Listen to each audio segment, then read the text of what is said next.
සුබ දවසක් වේවා කියලා පිළිගන්නවා SL සයින YouTube channel එකට. ඉතින් අපි අද බලන්න යන්නේ කොහොමද මේ CapCut එක භාවිතා කරලා ලිරික්ස් වීඩියෝ එකක් හදන්නේ කියලා. එහෙනම් වැඩි කතාවක් නැහැ. අපි යමු වීඩියෝ එකට. හරි CapCut එකට ලොග් වුණාන් පස්සේ ඔයාලට මෙන්න මේ වගේ ඉන්ටර්ෆේස් එකක් තමයි බලා ගන්න පුළුවන් වෙන්නේ. ඉතින් ඔයාලා ඔයාගේ වීඩියෝ එක හදන්න new project කියන එක දෙන්න. ඉතින් new project දුන්නාන් පස්සේ මේ විදිහට ඔයාගේ gallery එකට තමයි මේක යන්නේ. ඊට පස්සේ ඔයා lyrics වීඩියෝ එක හදන්න ඔයාට ඕන කරන ෆොටෝ එක මේ විදිහට select කරලා add කර ගන්න ඕනේ. ඉතින් මම මේ විදිහට මේක add කරගත්තා. ඊට පස්සේ දැන් ඔයාට මේකට lyrics වීඩියෝ add කරන්න එපයි.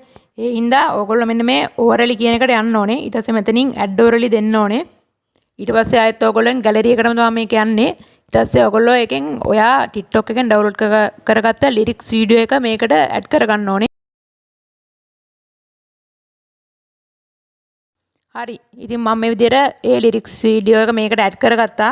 ඊට පස්සේ දැන් ඔයගොල්ලෝ මෙන්න මෙතනින් තියෙනවා crop කියලා එකක්. මෙන්න ඒක crop කියන එකට ගියාන් පස්සේ ඔයගොල්ලන්ට පුළුවන් මේ වීඩියෝ එක මේක අදාළ ගන්නට crop කරගන්න TikTok watermark එක එහෙම පේන්නේ නැති විදිහට මේක අදාළ විදිහට මෙන්න මේ විදිහට ඔයගොල්ලන්ට crop කරගන්න පුළුවන්.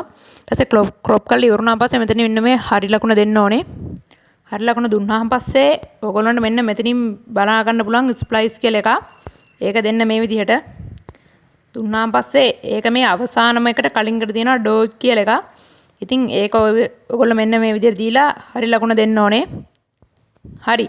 දැන් අපි මේක ඇඩ් කරගෙන ඉවරයි. දැන් අපි ඕගොල්ලෝ අර මුලින්ම සිලෙක්ට් කරගත්ත ෆොටෝ එක මේ වීඩියෝ එක අවසාන දක්වාම මේ විදිහට අදගෙන යන්න ඕනේ. හරි ඉතින් මේ විදිහට තමයි CapCut එක භාවිතා කරලා ලිරික්ස් වීඩියෝ එකක් හදාගන්නේ. එහෙනම් වීඩියෝ එක හොඳයි නම් අනිවාර්යෙන් වීඩියෝ එකට ලයික් කරන්න. ඒ වගේම අපේ SL සොයන YouTube channel එක subscribe කරන්නත් අමතක කරන්න එපා. එහෙනම් මේ වගේ ලස්සන වීඩියෝ එකකින් ආයෙ දවසක හමු වෙමු.